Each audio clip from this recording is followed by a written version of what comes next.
आपके पास सब कुछ है, घर, परिवार, पैसा, नौकरी, लेकिन फिर भी कहीं न कहीं एक खालीपन है। सुबह उठते हैं, काम करते हैं, दूसरों को हँसते हुए देखते हैं, पर अंदर से खुद को थका हुआ महसूस करते हैं। कभी-कभी तो ये भी नहीं समझ आता है कि हम इतनी भाग-दौड़ के बाद भी अंदर से संतुष्ट क्यों नहीं हैं। आज मैं आपको एक ऐसी बात बताने वाला हूँ, जो आपके अंदर के कन्फ्यूज़न को क्लैरिटी में बदल सकती है।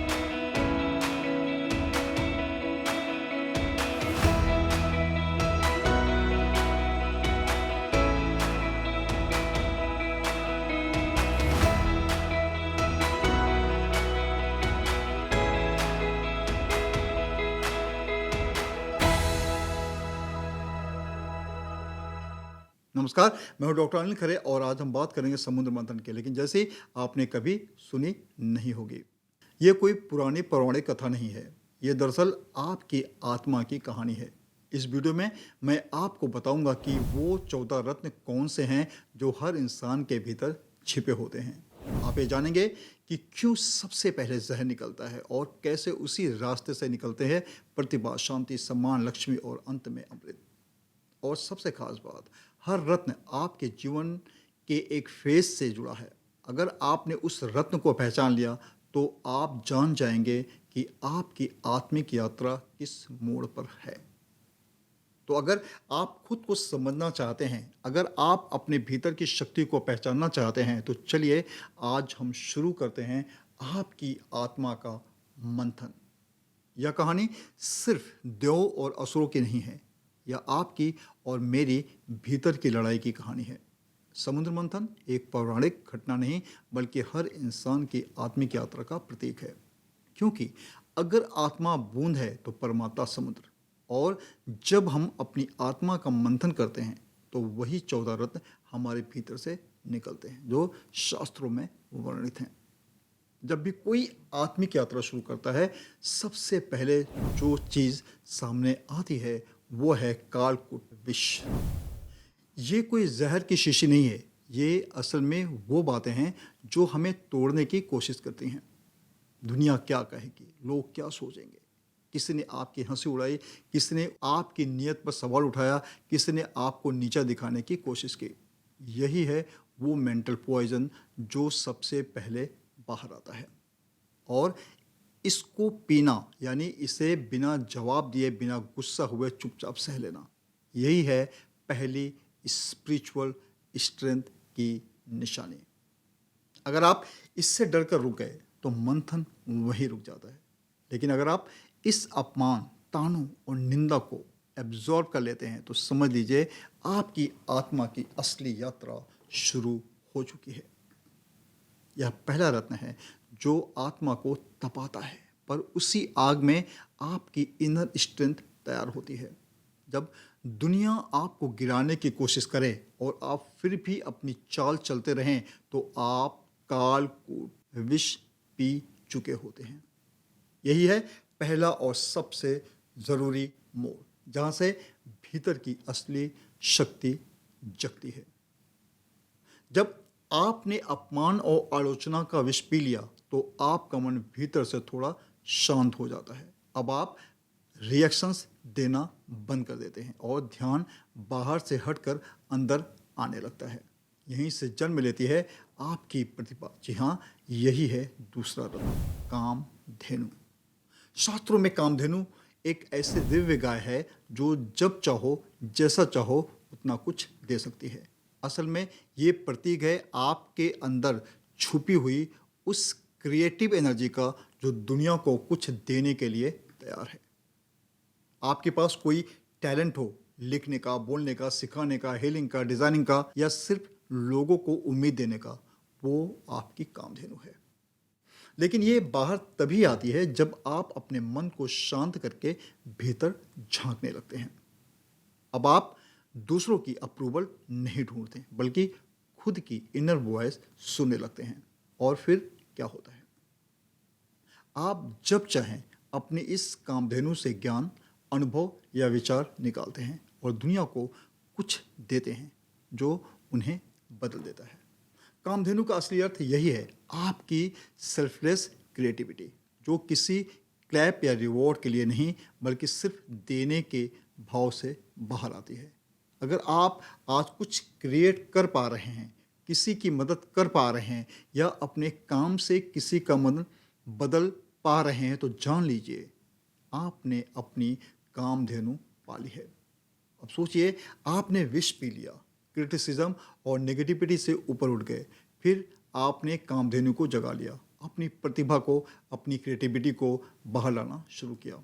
अब बारी है गति की। यहीं से आता है तीसरा रत्न, उच्चैःश्रवा। यह एक पंखों वाला घोड़ा है जो आपको तेजी से आगे बढ़ने की ताकत देता है। असल में यह प्रतीक है आपके संकल्पों की स्पीड का। बहुत बार हम कुछ करना तो चाहते हैं, पर सोचते रहते हैं, प्लानिंग करते हैं, डाउट करते हैं और वहीं रुक जाते हैं। लेकिन जब उच्चैःश्रवा आपके जीवन में आता है तो आप सिर्फ सोचते नहीं, एक्शन में आ जाते हैं। अब आपकी मेहनत थकाती नहीं, क्योंकि डायरेक्शन मिल चुकी होती है। अब आप लोगों के डर से नहीं रुकते, अब आप उनके क्लैप का इंतज़ार भी नहीं करते, आप बस चलते जाते हैं अपने मिशन की तरफ, अपनी इनर जर्नी की तरफ। ये वही फेज होता है जब लोग आपको देख कर कहते हैं, इतना एनर्जी कहाँ से आता है इस इंसान में। वो एनर्जी आपके भीतर से आ रही होती है, उसी उच्चैःश्रवा से।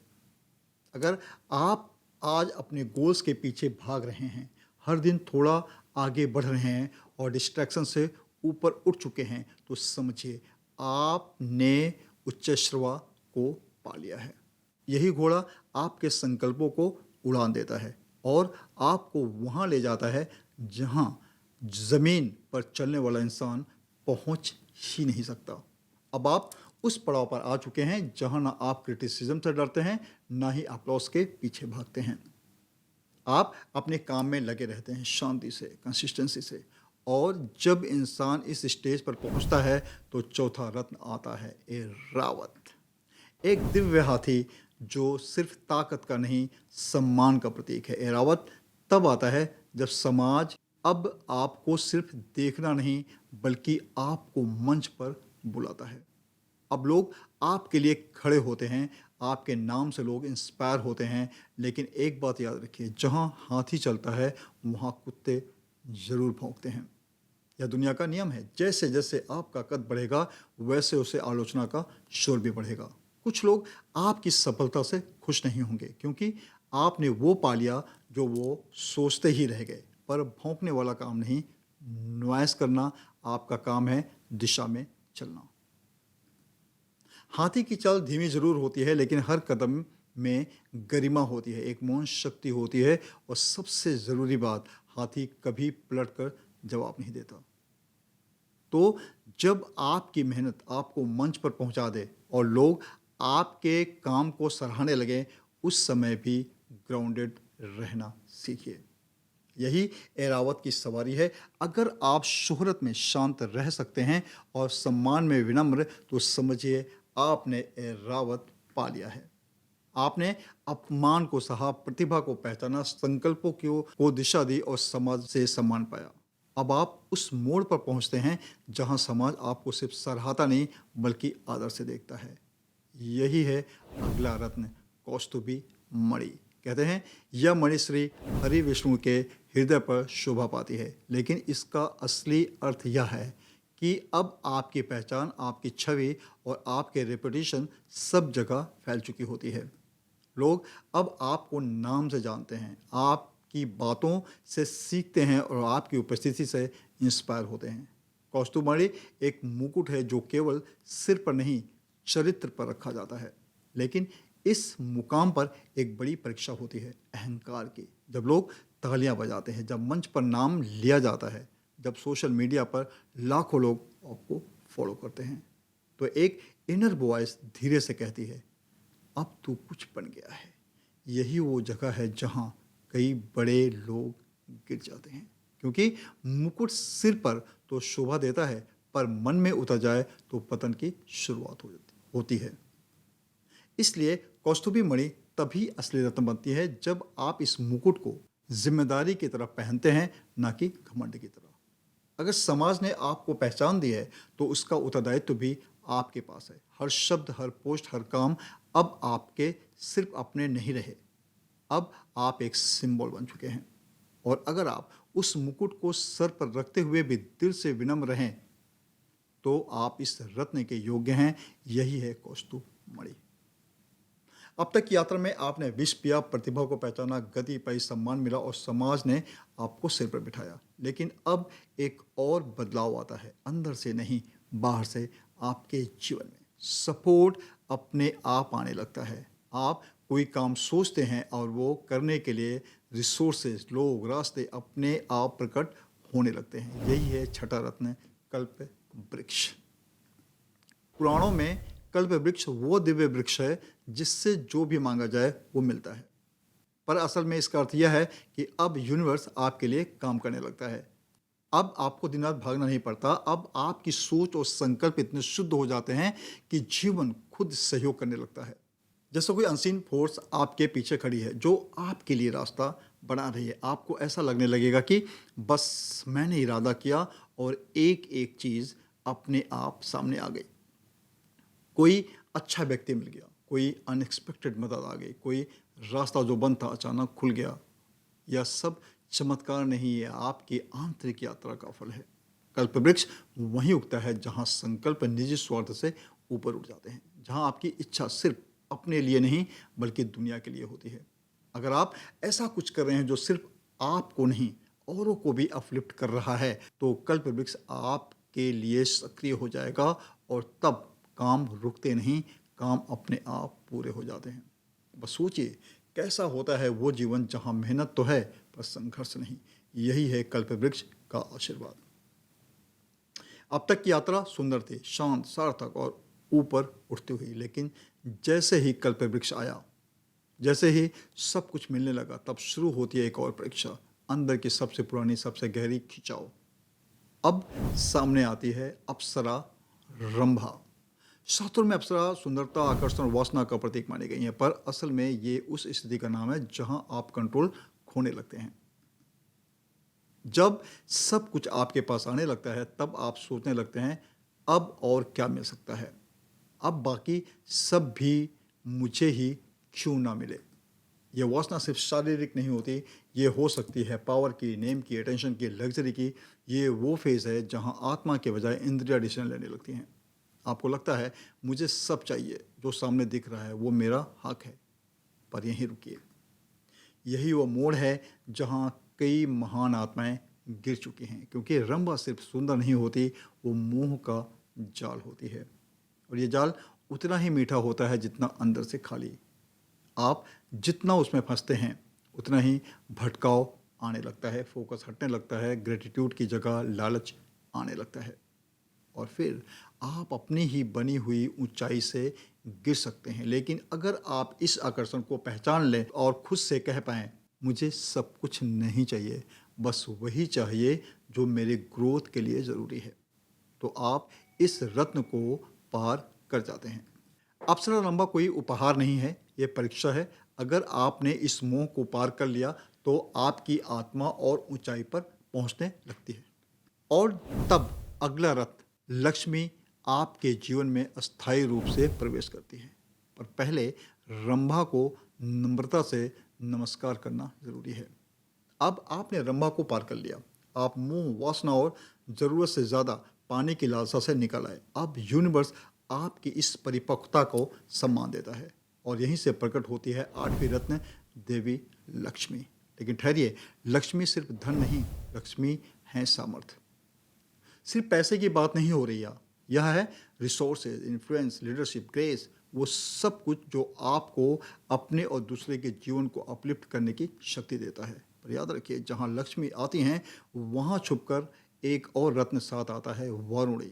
वरुणी मतलब नशा, घमंड, अहंकार, सुपीरियरिटी का इल्यूजन। जैसे लक्ष्मी आती हैं, अगर आप ग्राउंडेड नहीं हैं तो एक इनर डायलॉग शुरू होता है, अब मैं सबसे ऊपर हूँ, अब मेरी बात सबसे बड़ी है। यही होता है डाउनफॉल। इसलिए शास्त्रों में कहा गया है कि लक्ष्मी के साथ विनम्रता जरूरी है।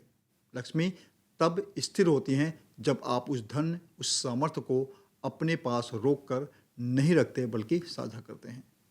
जब आप कहते हैं ये जो मिला है वो सिर्फ मेरा नहीं है, इसका एक हिस्सा समाज का, लोगों का, सेवा का है। वहीं से शुरू होती है लक्ष्मी की असली कृपा। वरना लक्ष्मी तो आ सकती हैं, पर अगर वारुणी जग गई तो लक्ष्मी चंचला हो जाती हैं, यानी टिकती नहीं है। आप धनवान कब बनते हैं? जब आप खुद के लिए नहीं, दूसरों के लिए भी कुछ बना पाएं। अगर आपके पास आज धन है और आप फिर भी शांत, सहज और सेवा भाव में हैं, तो मान लीजिए आपने लक्ष्मी को पा लिया है। और अगर आपने इस सामर्थ्य को सही दिशा में बहा दिया, तो अब अगला रथ प्रकट होगा, शीतलता का प्रतीक चंद्रमा।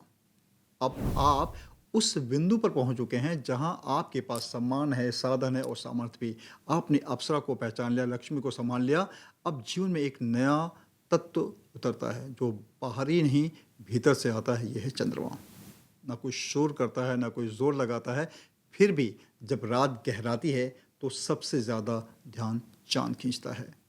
यही होता है शीतलता का प्रभाव, जब इंसान धन, यश, सफलता के बाद भी विनम्र, शांत और सहज बना रहता है, तो समझिए उसके जीवन में चंद्रमा प्रकट हो चुका है।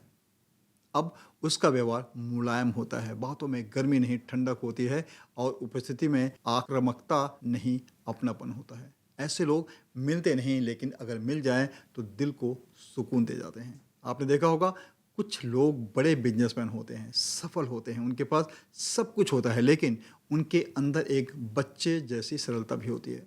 वही है चंद्रमा का प्रभाव। अब आप लोगों को हंसाते नहीं बल्कि शांत करते हैं। अब आप इम्प्रेस नहीं करते बल्कि कनेक्ट करते हैं। और सबसे सुंदर बात, अब आप प्रतिक्रिया नहीं देते, अब आप प्रेजेंस देते हैं। आपके पास बैठा इंसान कहता है, कुछ नहीं बोला, लेकिन ऐसा लगा जैसे सब कुछ कह दिया। यह है चंद्रमा। मन की मैच्योरिटी, व्यवहार की शीतलता और आत्मा की चमक। अगर आप हर चीज़ पाने के बाद भी सादगी से मुस्कुरा पा रहे हैं, तो मान लीजिए चांद अब आपके जीवन में उतर आया है। और जब चंद्रमा की यह ठंडी रोशनी हर दिशा में फैलने लगती है, तो अगला रत्न प्रकट होता है, पारिजात, आपके कर्मों की खुशबू। अब आप किसी को प्रूव नहीं कर रहे हैं, अब आप बस हो रहे हैं, आपकी प्रेजेंस ही काफ़ी है। और जब जीवन इस स्थिति में पहुंचता है तो आता है 10वां रत्न, पारिजात। पारिजात कोई आम फूल नहीं है, यह वो वृक्ष है जिसकी खुशबू हवा के साथ बहती है और जहाँ भी जाती है मन को सुकून देती है। असल में पारिजात का अर्थ है आपके कर्मों की खुशबू। अब आप कुछ कहे बिना भी लोगों के मन को छूने लगते हैं। आपका नाम, आपकी कोशिशें, आपका स्वभाव अपने आप दूसरों तक पहुंचने लगता है। कभी आप किसी के लिए साइलेंटली हेल्पफुल होते हैं, कभी किसी का प्रॉब्लम क्वाइटली सॉल्व कर देते हैं और वो व्यक्ति कुछ समय बाद कहता है, उस दिन आपने कुछ किया नहीं, लेकिन मैं आज तक भूल नहीं पाया। यही है पारिजात। अब आपको लोगों का ध्यान खींचने की ज़रूरत नहीं, क्योंकि आपके इंटेंशंस और एक्शंस खुद आपका प्रचार करने लगते हैं। अब आपकी सफलता शोर नहीं करती, सुगंध छोड़ती है। और इस समय जो लोग आपके आसपास होते हैं वो आपसे जुड़ते हैं अंदर से, क्योंकि वो महसूस करते हैं कि इस व्यक्ति के कर्मों में कुछ खास बात है। यह वही दौर होता है जब लोग आपको बिना आपके कहे ही सम्मान, स्पेस और दिल देना शुरू कर देते हैं। अब आप एक व्यक्ति नहीं, एक अनुभव बन जाते हैं। और जब आपकी सुगंध चारों ओर फैलती है तो अगला रत्न आता है, पांचजन्य शंख, आपकी गूंज, आपकी उद्घोषणा। जब पारिजात की खुशबू आपके कर्मों से निकलकर लोगों के मन को छूने लगे, तो एक समय आता है जब आपको चुप नहीं रहना होता। अब आपकी बारी होती है बोलने की, लेकिन सिर्फ बोलने की नहीं, गूंज बनने की। यही है 11वां रत्न, पांचजन्य शंख। यह वही शंख है जो श्री कृष्ण ने महाभारत के युद्ध में आरंभ में बजाया था। लेकिन ध्यान से सोचिए, कौन सा शंख युद्ध से पहले बजाया गया था? सत्य और धर्म की घोषणा के लिए पांचजन्य का अर्थ होता है आपकी ऐसी आवाज़ जो सिर्फ शब्द नहीं है, बल्कि एक दिशा है, एक चेतावनी है, एक कॉलिंग है। अब आपके विचार, आपके प्रिंसिपल और आपकी स्पिरिचुअल क्लैरिटी इतनी मजबूत हो चुकी होती है कि आप अपनी बात बिना डर, बिना झिझक सत्य के साथ कह सकते हैं। लोग अब आपकी बात को लाइटली नहीं लेते। अब आपकी एक पंक्ति किसी की जिंदगी बदल सकती है। जब आप सिर्फ इन्फ्लुएंस नहीं कर रहे, आप डिक्लेयर कर रहे हैं। चाहे वो शिक्षा का क्षेत्र हो, चिकित्सा सेवा, कला या अध्यात्म। अब आपकी बातों में वो वाइब्रेशन होती है जो सीधे दिल और आत्मा को छूती है। पांचजन रत्न तब आता है जब आपकी आवाज़ का उद्देश्य ईगो नहीं होता, बल्कि जागृति होती है। अब आप जब बोलते हैं तो लोगों को लगता है ये सिर्फ बात नहीं कर रहे हैं, ये मुझे जगा रहे हैं। अगर आपकी उपस्थिति लोगों को सच बोलने, अच्छा करने या डर से बाहर आने की हिम्मत देती है तो समझिए आपके जीवन में पांचजन प्रकट हो चुका है। अब आपकी आवाज़ सिर्फ आपकी नहीं रही, अब एक संदेश बन चुकी है। जब आपकी आवाज़ दुनिया में गूंजने लगे, जब लोग आपके शब्दों से दिशा पाएं और आपकी उपस्थिति ही उन्हें सुकून देने लगे, तब आपकी यात्रा केवल आपकी नहीं रहती, अब आप औषधि बन जाते हैं। पांचजन शंख के साथ आपकी आवाज़ गूंजने लगी है। अब जब आप बोलने लगते हैं, लोग सुनते हैं, आपके शब्द दिशा बन गए हैं, आपका नाम लोगों के मन में जगह बना चुका है। और यही वो समय होता है जब वरुणी क्वाइटली प्रवेश करती है। वरुणी कोई देवी नहीं बल्कि एक अनदेखा नशा है। यह नशा सिर्फ शराब का नहीं बल्कि पद, पैसा, पहचान और पावर का है। अब आपको लग सकता है मैं ही सबसे ज़्यादा जानता हूँ, मेरे बिना ये सिस्टम नहीं चलेगा, अब मैं जो कहूँ वही सच है। और ये एहसास धीरे धीरे इनर ब्लाइंडनेस बन जाता है। आप जो है उससे ज़्यादा दिखने की चाह आपके अंदर गहराने लगती है। यह समय बेहद खतरनाक होता है क्योंकि बाहर से सब अच्छा लगता है पर अंदर से धीरे धीरे सोल डिस्कनेक्ट शुरू हो जाता है। इस रत्न की परीक्षा यही है। क्या आप इस नशे को पहचान पाएंगे? क्या आप अपनी इनर सिंप्लिसिटी से जुड़कर रह पाएंगे? वर्णी से बचना आसान नहीं है, पर अगर आप इस छलावे से बच गए तो आप तैयार हो जाते हैं अमृत के लिए। जब आप वर्णी के नशे से बाहर आ जाते हैं तब भीतर से कुछ बहुत शुद्ध, बहुत शांत प्रकट होता है। अब ना कोई लालच बचता है, ना कंपैरिजन, ना कंट्रोल की भूख, अब बस एक मौन संतोष है। यही है अमृत कलश। अमृत वो नहीं जो आपको अमर बना दे शरीर से, अमृत वो है जो आपकी आत्मा को चिर शांति दे। अब आपको कुछ चाहिए नहीं, अब आप सिर्फ देना चाहते हैं। ना कोई शिकायत है, ना कोई अफसोस। आप बस देखते हैं, समझते हैं और सहज रहते हैं। अब आप कर्म करते हैं बिना फल की इच्छा के। आप जीवन को उसकी पूरी सच्चाई में स्वीकार करते हैं और यही अवस्था है जहां इंसान मोक्ष को स्पर्श करता है। अब आप पूरी तरह स्वतंत्र हैं, बांधने वाला कुछ नहीं बचा। यह अमृत है, स्वाद में नहीं, शांति में। अब जब अमृत भी प्रकट हो चुका है तब आता है अंतिम रथ, ध्वंतरी। ध्वंतरी वे हैं जो समुद्र मंथन के अंत में अमृत कलश लेकर प्रकट होते हैं, लेकिन इस अमृत का अर्थ केवल अमरता नहीं या दुख की दवा है। अब आपके भीतर ऐसा कुछ होता है जिससे आप जहाँ भी जाएं, जिससे भी मिलें, वह व्यक्ति थोड़ा हल्का हो जाता है। कभी आपके शब्दों से, कभी आपके स्पर्श से, कभी केवल आपकी मौन उपस्थिति से लोग हीलिंग महसूस करते हैं। अब आप किसी को समझाते नहीं, आप सिर्फ सुनते हैं और वो खुद ब खुद ठीक होने लगता है। आपके पास अब कोई एजेंडा नहीं होता, बस एक भाव होता है जो मेरे पास आए उसे थोड़ा बेहतर महसूस हो। यही ध्वंतरी है। अब आप डॉक्टर नहीं, प्रेजेंस बन जाते हैं। अब आपकी आत्मा में वो अमृत होता है जो किसी के टूटे हुए मन को जोड़ सकता है, किसी के खोए हुए विश्वास को लौटा सकता है। ध्वंतरी वो अवस्था है जहां आपकी सेवा, आपकी करुणा, आपकी वाइब्रेशन ही दूसरों की मेडिसिन बन जाती है। अगर आपके पास कोई रोता हुआ आया है और वो शांति लेकर लौटा है तो समझिए आपके भीतर अमृत है। अब आप सिर्फ गिवर नहीं, हीलर बन चुके हैं और यही है समुद्र मंथन की पूर्णता। आपके भीतर भी वही समुद्र है, वही देव है, वही असुर हैं और वही 14 रत्न भी छिपे हैं। सवाल ये नहीं है कि क्या आप इन रत्नों को पा सकते हैं, सवाल ये है क्या आप मंथन के लिए तैयार हैं। विष से अमृत तक की यह यात्रा बाहर नहीं, आपके भीतर होती है।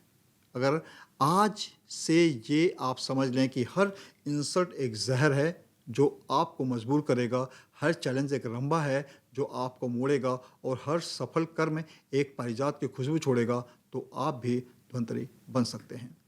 आप भी अमृत बन सकते हैं, दूसरों का पीड़ा का समाधान। प्रणाम, मैं हूं डॉक्टर अनिल खरे। यह सिर्फ कथा नहीं थी, आपका ही जीवन था।